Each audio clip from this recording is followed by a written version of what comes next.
Bonjour à tous, c'est le petit Rock et on se retrouve aujourd'hui dans une nouvelle vidéo.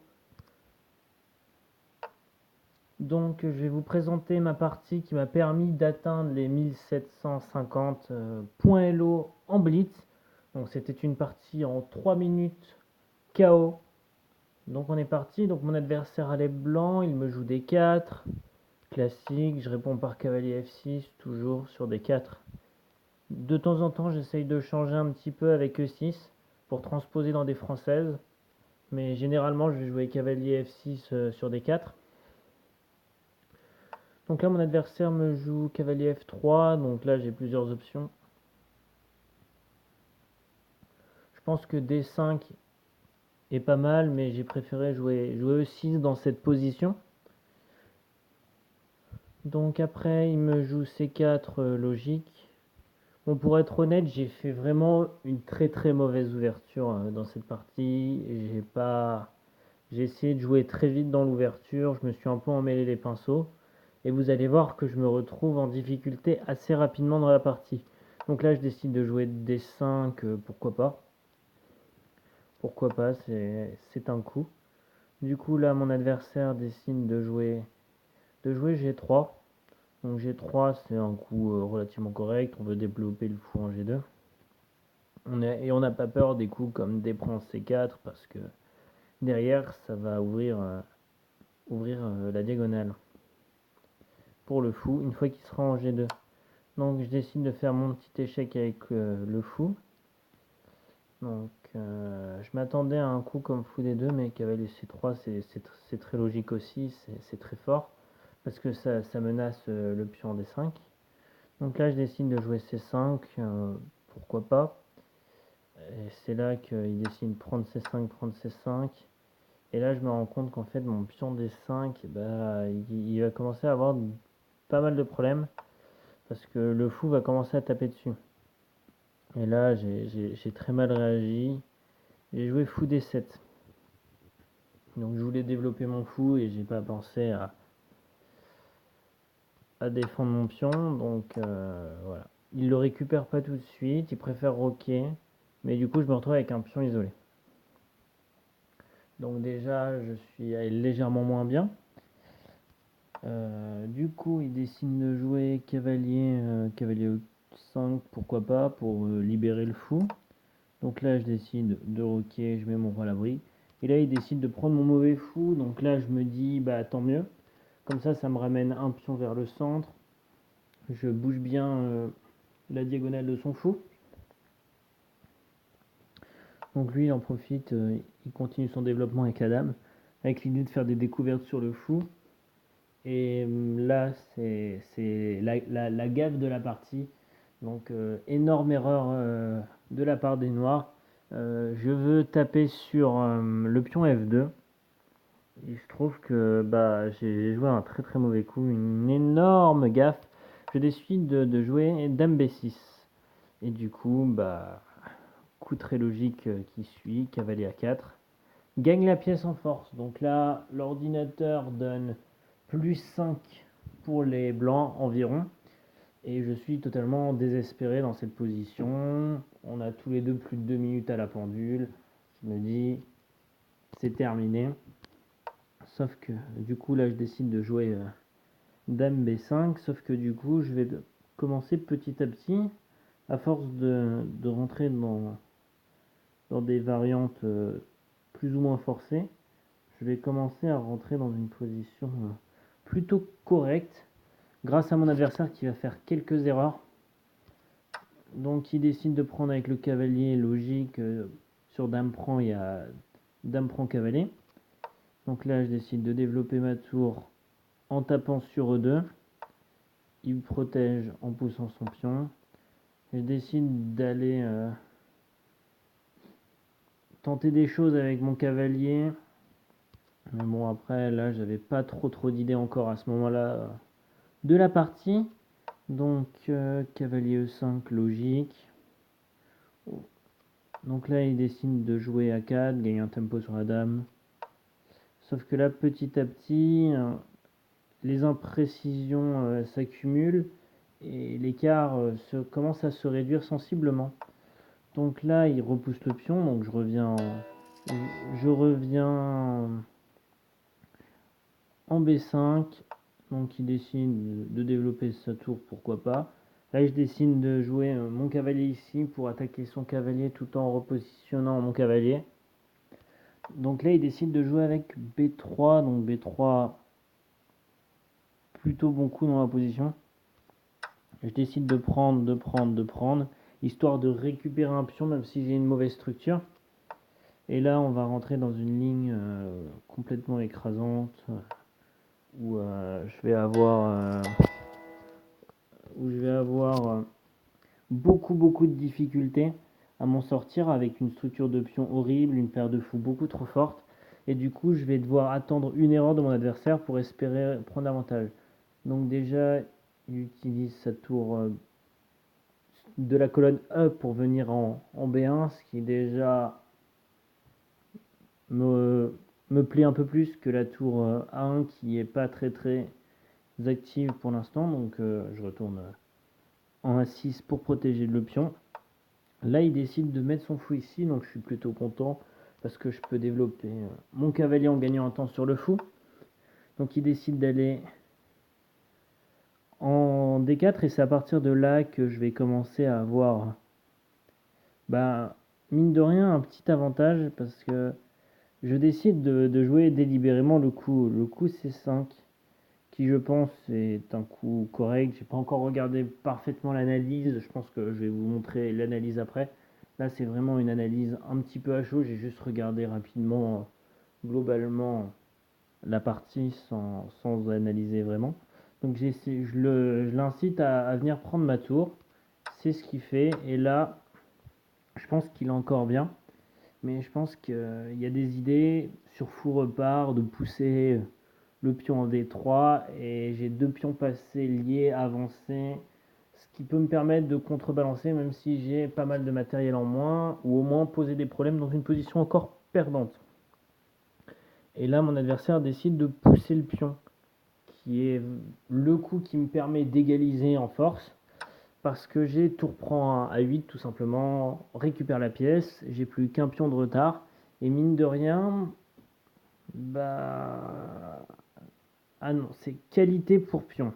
Donc il a une qualité de plus pour le pion, mais j'ai vraiment des pions très forts, un pion D et un pion C, qui vont pouvoir avancer, et mon cavalier peut être très embêtant, surtout dans ce genre de cadence, où le cavalier surgit un petit peu, et devient très fort. Donc logique, il attaque, je défends, deux attaquants, deux défenseurs, il défend. Enfin, il attaque une troisième fois, donc je défends une troisième fois. Donc là, il y a pas mal de choses à regarder, notamment des coups comme F4 qui peut venir. Et du coup, voilà, donc il décide d'activer son roi logique. Moi, je décide de faire une petite case de repli pour mon roi, tout simplement, pour éviter les maîtres du couloir qui peuvent arriver. Donc là, il décide de jouer H4. J'ai pas vraiment de sens à ce coup, mais pourquoi pas. Et là, je décide d'y aller. Donc, je joue Dame prend A4. Donc, j'ai désormais deux pions pour la qualité et j'attaque la tour. Donc, logiquement, il va là. Je reste au contact du pion tout en protégeant mon pion. Il décide d'aller sur la colonne ouverte avec sa tour. Donc, je pousse le pion pour gagner un tempo sur la dame. Il bloque mes pions logiquement. Je décide d'aller en E7 avec ma dame, tout simplement parce que je pense que c'est une meilleure case pour ma dame, avec l'idée aussi derrière de taper sur le pion E4 qu'on va voir dans la partie. Et là, parce que je vais bientôt jouer une bonne série de coups. Donc là, il revient avec sa tour. Je décide de pousser mon pion. Et là, il joue F4. Et là, je décide de jouer cavalier F4.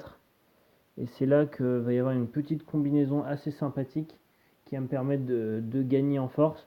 Donc sur roi F3 qui est une grosse erreur parce que là j'ai l'excellent cavalier H2. Donc là les trois coups qui vont suivre, je les ai vus tempo dans la partie parce que j'avais commencé à reprendre espoir en voyant l'avantage que me laissait petit à petit reprendre mon adversaire. Donc là, logiquement, il revient en G2. Donc j'en profite pour prendre sur échec. Le roi n'a quasiment d'autre choix que d'aller manger le cavalier qui lui semblait offert. Mais derrière, il perd la tour 1 en force. Donc là, mon adversaire a fait une erreur en allant chercher le pion ici. Donc là, j'ai décidé de jouer avec Dame H1 qui était vraiment un coup correct. On commençait déjà à être en manque de temps, mais j'aurais dû directement aller prendre la tour. Mais je l'avais pas vu. J'avais vu le gain de la tour à 1, mais j'avais pas vu que derrière, sur l'échec, je gagnais la tour. La tour. Donc, il revient ici. Je choisis de refaire l'échec pour cette fois, voir que la tour est en prise. Et là, il décide d'aller en G5. Et là, j'étais à court de temps, il me restait 30 secondes. Donc j'ai décidé de manger la tour alors que j'avais Dame H5 mat en main. Je m'en suis rendu compte assez rapidement après. Mais je sais que j'ai tour de plus et deux pions de plus qui sont passés. Je sais que j'ai une position gagnante. Et je pense que cette position est plus simple à convertir. Mais c'est vrai que si j'aurais pris un peu plus de temps, j'aurais vu le mat en main. Mais sur le coup, je voulais vraiment une position assez simple à jouer pour moi. Et j'ai pas cherché plus compliqué, je voulais pas dépenser trop de temps. Donc ça, c'est une grosse erreur de ma part. Donc là, le roi décide de menacer le mat.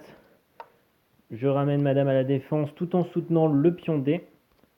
Donc là, il décide de jouer des petits coups par-ci par-là. J'attaque sa dame. Il reva par là. Bon, j'ai encore loupé des coups, hein, parce qu'il y avait encore. Là, je viens de le voir, je l'avais pas vu à l'analyse, mais dame G7 déjà a fait échec et mat. On était tous les deux en dessous de 30 secondes, donc là, je vais défiler les coups qui restent. Donc des deux, voilà. Je fais ma dame.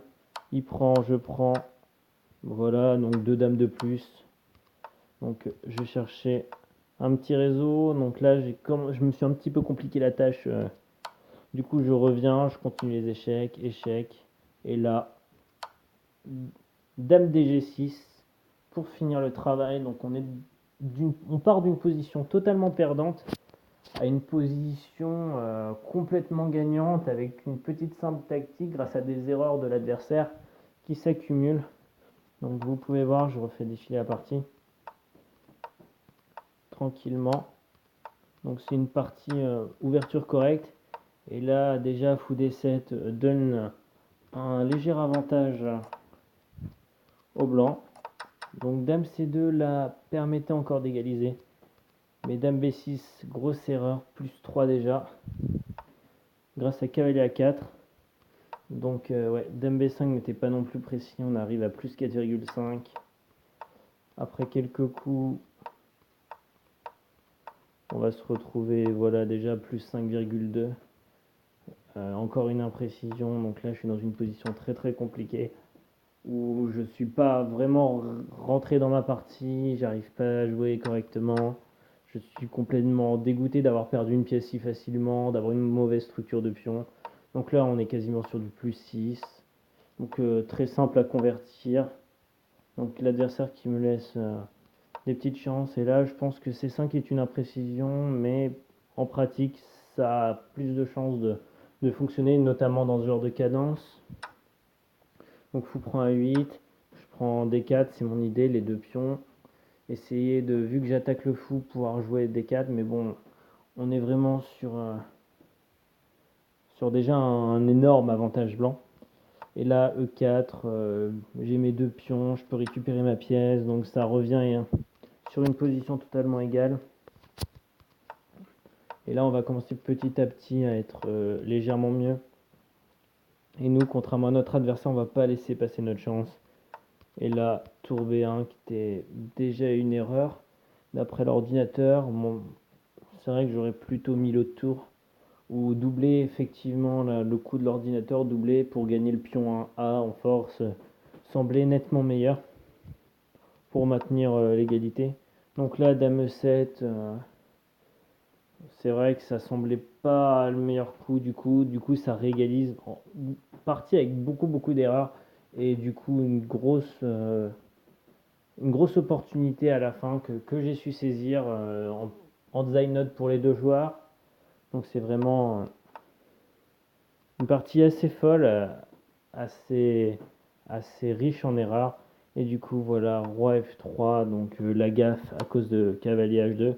Et là, à partir de là, je vais commencer à avoir les idées claires, même si j'ai loupé de nombreux maths en un. Voilà, je savais déjà que j'allais gagner et j'ai choisi la méthode qui me semblait la plus pratique pour, euh, pour convertir. Donc, j'ai loupé pas mal de maths. Mais du coup, je me suis dit, je vais faire ma dame, je vais trouver un réseau. Donc là, il prend, donc j'étais content parce que je me suis dit, je vais continuer de faire des échecs. Il y a bien un moment donné où je vais commencer à avoir le mat. Il me restait une dizaine de secondes, mon adversaire un peu moins, on jouait tous les coups à tempo. Et puis voilà, il lui restait 2-3 secondes à la pendule. Moi, il m'en restait quelques-unes de plus, mais pas grand-chose. Donc voilà, donc j'ai 1750 sur une partie assez folle où j'étais complètement perdant et j'ai réussi à me battre et à trouver cavalier H2 dans le bon moment pour me permettre d'aller chercher cette victoire. Donc le message de la partie, c'est n'abandonnez jamais vos parties, surtout dans ce genre de cadence en KO où l'adversaire peut gaffer à tout moment, comme je viens de le montrer dans cette partie. Du coup, n'abandonnez jamais, continuez jusqu'au bout. Ne perdez jamais espoir. C'était le petit rock. À la prochaine. Bye.